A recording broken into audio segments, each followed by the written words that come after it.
नबी करीम सल्लल्लाहु अलैहि वसल्लम ने फरमाया, ये कुरान की आयत रोजाना पढ़ो, घर के अंदर इतना ज्यादा पैसा आएगा कि एक दिन में करोड़ों मिलेंगे। बिस्मिल्लाहिर्रहमानिर्रहीम। मोहतरम नाजरीन, ये कुरान की आयत पढ़ने से सारा दिन आपके पास इतना रिस्क आएगा, इतनी दौलत आएगी कि आप गिनते रहेंगे, कभी दौलत खत्म नहीं होगी, कभी रिस्क खत्म नहीं होगा। अल्लाह पाक इतनी बरकत पैदा फरमा देंगे आपके रिस्क में, आपकी दौलत में, आपके कारोबार में, आपके रोजगार में, कि सारा दिन आप दौलत को गिनते ही रहेंगे, रिस्क को गिनते ही रहेंगे। ये अमल कुरान पाक का दो किस्म के लोगों के लिए है। पहले नंबर पर वो लोग जो बेरोजगारी का शिकार हैं, जिनके पास कोई काम करने को नहीं है, जो घर में फारिग बैठे हुए हैं, घर वालों से बातें सुनने को मिलती हैं, गली मोहल्ले वालों से, रिश्तेदारों से बहुत सी बातें सुनने को मिलती हैं कि घर में फारिग बैठा रहता है, कुछ भी नहीं करता, इतना ज्यादा पढ़ने लिखने के बावजूद, अच्छी क्वालिफिकेशन के बावजूद भी घर में फारिग बैठा हुआ है। इन्हीं लोगों के लिए आज का यह अमल बहुत खास है। और दूसरे नंबर पर उन लोगों के लिए जिनका अपना कारोबार है,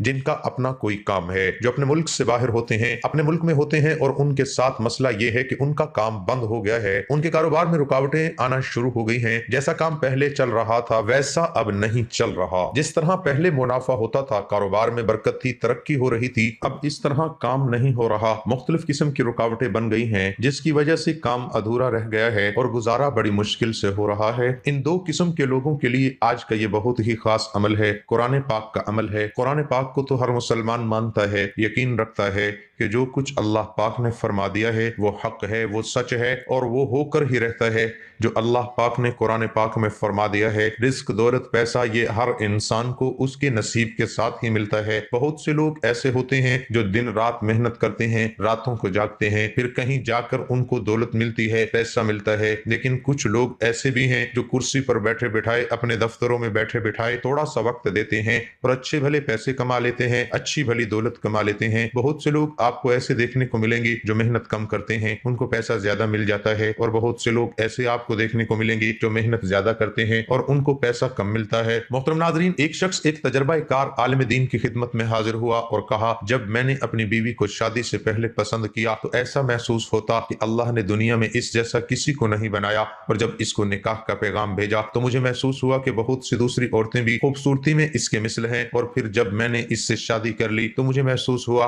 कि बहुत सी औरतें तो इससे ज्यादा खूबसूरत हैं। फिर जब हमारी शादी को कुछ अरसा बीत गया, मुझे ऐसा महसूस हुआ कि तमाम ही औरतें मेरी बीवी से ज्यादा बेहतर हैं। तो इस दाना आलम ने फरमाया, अगर तुम दुनिया की तमाम औरतें से निकाह कर लो तो तुम सड़कों पर आवारा फिरने वाले कुत्तों को इन औरतों से अच्छा जानने लगोगे। तो उस शख्स ने हैरत से पूछा कि आपने ऐसा किस लिए फरमाया? तो वो दाना आलम फरमाने लगी, इसलिए कि मसला तुम्हारी बीवी का नहीं, मसला ये है कि इंसान को जब हरीस नफ्स, भटकती आंखें और खौफ अल्लाह से खाली दिल दिया गया हो तो उसकी आंख को कब्र की मिट्टी के अलावा कोई चीज नहीं भर सकती। ऐ इंसान, तेरा मसला ये है कि तू अल्लाह की हराम करदा चीजों से अपनी निगाहों की हिफाजत नहीं करता। क्या तुम्हें ऐसा अमल न बताऊं जिससे तुम्हारी बीवी तुम्हारे रोज अव्वल की तरह महबूब लगने लगी? तो उस शख्स ने कहा, क्यों नहीं, जरूर बताइए। वो दाना आलम फरमाने लगी, अपनी निगाहों को झुका कर रखो, इसलिए कि अल्लाह ताला का फरमान है, तर्जमा, ए नबी सल्लल्लाहु अलैहि वसल्लम, ईमान वालों से कह दीजिए कि अपनी निगाहों को झुकाए रखें और अपनी शर्मगाहों की हिफाजत करें, ये उनके लिए ज्यादा पाकीज़ा है, और बेशक जो तुम करते हो अल्लाह पाक इससे खूब बाखबर है। हजरत सैयदना हामिद अस्समद, हजरत सैयदना इब्राहिम खव्वास अलैहि रहमतुल्लाह अलैहि और रज़्ज़ाक के अकीदतमंदों में से थे। आप रहमतुल्लाह अलैहि फरमाते हैं कि हजरत सैयदना इब्राहिम खव्वास रहमतुल्लाह तआला अलैहि जब कभी सफर पर रवाना होते तो किसी को भी इतला न देते और ना ही किसी को अपने साथ सफर पर चलने के लिए कहते। जब कभी सफर का इरादा होता तो एक बर्तन अपने साथ ले जाते जो वुजू और पानी पीने के लिए इस्तेमाल फरमाते। एक मर्तबा आप रहमतुल्लाह अलैहि की पेशानी को बोसा देने लगा। ये सूरत हाल देखकर हजरत सैयदना इब्राहिम खव्वास रहमतुल्लाह तआला अलैहि ने इरशाद फरमाया, ए अब्दुल मसीह, तुम यहाँ कैसे आ गए? उस नौजवान ने अर्ज की, हुजूर, अब मेरा नाम अब्दुल मसीह नहीं बल्कि अब्दुल्ला है,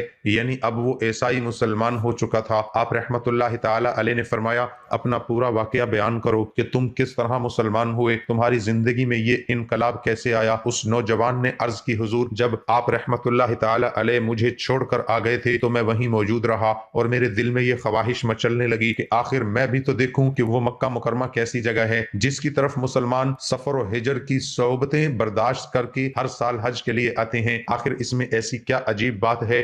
इसी ख्वाहिश की बिना पर मैंने भेस बदला और मुसलमानों जैसी हालत बना ली। मेरी खुशकिस्मती कि वहां एक काफिला قافلہ پہنچا جو حرمین شریفین آ رہا تھا۔ میں نے اپنے آپ کو مسلمان ظاہر کیا اور اس قافلے میں شامل ہو گیا۔ جوں جوں ہمارا قافلہ مکہ مکرمہ سے قریب ہوتا جا رہا تھا، میرے دل کی دنیا بدلتی جا رہی تھی، عجیب و غریب کیفیت کا عالم تھا۔ پھر جوں ہی میری نظر خانہ کعبہ پر پڑی تو میرے دل سے تمام ادیان باتا کی محبت نکل گئی اور دین اسلام کی محبت میرے دل میں گھر کر گئی۔ میں نے فوراً عیسائیت سے توبہ کر کے محمد رسول اللہ صلی اللہ تعالی علیہ وسلم کی غلامی اختیار کر لی اور مسلمان ہو گیا۔ اس وقت میرا دل بہت خوشی محسوس کر رہا تھا۔ قبول اسلام کے بعد میں نے غسل کیا، احرام باندھا اور دعا کی، اے اللہ عز و جل آج میری ملاقات حضرت سیدنا ابراہیم خواص رحمت اللہ تعالی علیہ سے ہو جائے۔ بارگاہ خدا بندی عز و جل میں میری دعا قبول ہوئی اور میں اب آپ رحمت اللہ تعالی علیہ کی خدمت میں حاضر ہوں۔ حضرت سیدنا ابراہیم خواص رحمت اللہ تعالی علیہ بہت خوش ہوئے، اسے خوب شفقتوں اور محبتوں سے نوازا، پھر ہماری طرف متوجہ ہوئے اور فرمایا، اے حامد دیکھ لو سچائی میں کتنی برکت ہے۔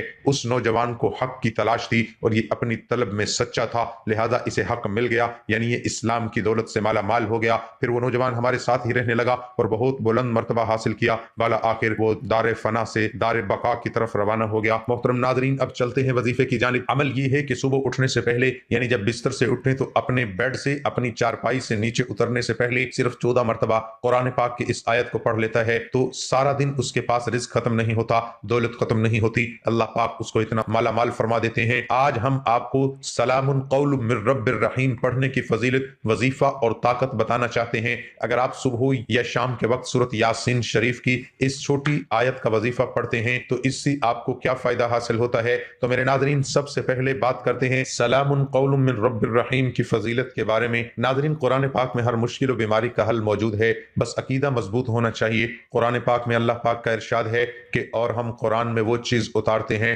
جو شفا اور رحمت ہے ایمان والوں کے لیے۔ سورۃ یاسین پاک کی آیت سلام قول من رب الرحیم میں بہت سے پوشیدہ اسرار ہیں اور بے شمار فضائل اور ہر قسم کے امراض سے شفا کا حل موجود ہے۔ ہر چیز کا دل ہوتا ہے، قرآن پاک کا دل یاسین پاک ہے اور یاسین پاک کا دل یہ آیت ہے۔ آج کل کالے علم اور کالے جادو کا مرض بڑھتا جا رہا ہے، آئے دن کوئی نہ کوئی ہر گھر میں اس مرض میں مبتلا نظر آتا ہے۔ میں یہ عمل ان بہن اور بھائیوں کی خدمت میں پیش کر رہا ہوں جو کالے علم کی وجہ سے بہت زیادہ پریشان ہیں۔ اگر کسی پر کالا جادو کر دیا گیا ہو جس کے باعث وہ شدید بیمار رہتا ہو، ایسے مرض کو صحت یاب کرنے کی غرض سے باوضو حالت میں 300 مرتبہ یہ آیت پڑھ کر پانی پر دم کریں اور 300 دفعہ پڑھ کر مریض پر دم کر دیں۔ دم کیا ہوا پانی روزانہ 7 دن تک پلائیں، اول اور آخر درود پاک لازمی پڑھیں، انشاءاللہ جیسا بھی کالا جادو کیا گیا ہوگا اس کا خاتمہ ہو جائے گا۔ ملازمت کے لیے اگر کسی حاسد نے جادو کے ذریعے کسی کی ملازمت یا کاروبار میں رکاوٹ ڈال دی ہو، اس کے واسطے ہر نماز بعد سلام قول من رب الرحیم کو 313 مرتبہ پڑھے،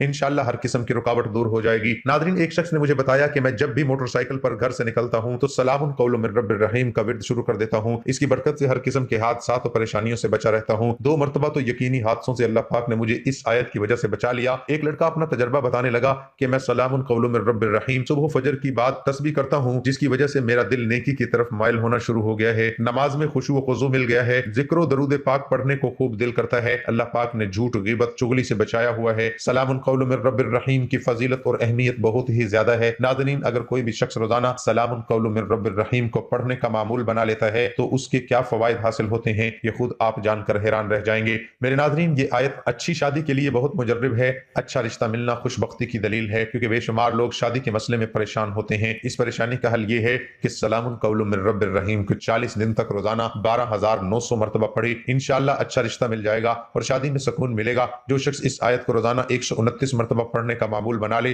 تو انشاءاللہ اس کا ہر جائز کام اس اسم کی برکت سے ہو جائے گا۔ اولیاء کرام اور بزرگان دین نے اس آیت کی بہترین تعریف کی ہے۔ اس آیت کے ذکر کے برکت سے رزق میں اضافہ ہوتا ہے، فکر و فاقہ دور ہوتا ہے۔ اگر کسی کا روزگار نہ ہو تو اسے روزگار مل جاتا ہے، ملازمت نہ ملتی ہو تو ملازمت مل جاتی ہے، آمدنی کم ہو تو اس میں اضافہ ہوتا ہے۔ اس مقاصد کے لیے 16,641 مرتبہ روزانہ اس آیت کو پڑھے اور 40 دن تک اس عمل کو کرے تو انشاءاللہ جو مقاصد ہم نے بیان کیے ہیں بہت جلد حل ہو جائیں گے۔ ایسی لا علاج بیماری جو انسان کا پیچھا نہیں چھوڑتی ہو، اس میں اس آیت کو 11 روز تک روزانہ 11,000 مرتبہ پڑھے اور پانی دم کر کے مریض کو روزانہ پلائے، انشاءاللہ مریض کے شفا یاب ہونے کا کوئی ذریعہ بن جائے گا۔ ایک قول کے مطابق اگر کوئی بیمار اسے 300 مرتبہ روزانہ 21 दिन तक पढ़े तो इंशाअल्लाह तंदुरुस्त हो जाएगा। मेरे नाज़रीन, ये वो आयत मुबारक है, अगर इसके साथ आपके गुनाह बहुत ही ज्यादा क्यों ना हो, इंशाअल्लाह इसके पढ़ने के साथ ही आपके सारे गुनाह माफ हो जाएंगे, चाहे आपके गुनाह कितने ही ज्यादा क्यों ना हो। सलामुन कौलुम मिर रब्बिर रहीम। आखिर में मेरे नाज़रीन, आप सबसे गुजारिश है